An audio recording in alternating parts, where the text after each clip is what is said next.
So, ano tong 4 hours of marketing? So, itong 4 hours of marketing is recognition, relevance, reward, at saka relationship. So, ito yung ito yung ginagamit ngayon ng mga marketing expert. Kasi sa tingin nila, bukod dun sa 4 P's of marketing o dun sa 7 P's ng marketing, ito yung pinaka-importanting aspect ng marketing, yung pinakauna. Yung pinakaunang R is recognition. So, sa dinami-dami yung nagko-compete sa market, yung product mo ba naiiba?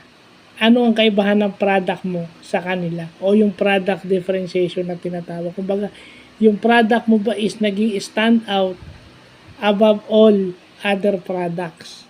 Yung product differentiation.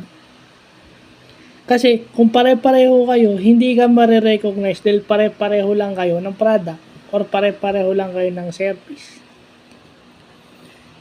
Then yung the second R is relevance. Yung bang product mo magagamit ng bibili o ng user. Di ba? Yung bang ibabayad ko sulit doon sa binili kong product. Yun yung relevance. Yung reward, napakadali, discount. Kumbaga, reward nila dahil bumili sila ng product mo ng maaga, early bird, bibigyan mo sila ng discount. And then kung may nahikayat silang kaibigan o kamag-anak nila na bumili sa'yo, bibigyan mo sila ng reward. So, yun. And then, yung pinaka-importante, yung last R, is yung relationship. Kumbaga, yung tiwala, yun na yun eh. Tiwala sila sa product mo, sa service mo, at tiwala mismo sa'yo. Yun. Kasi pag may tiwala sila sa'yo, irerekomenda ka nila sa iba. Pag nairekomenda ka sa kanila, yun, irerekomenda ka hanggang sa dumami na yung customer mo.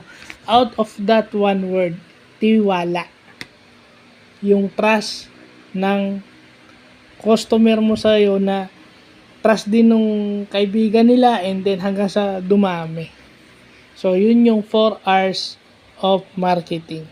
So, yun lang po.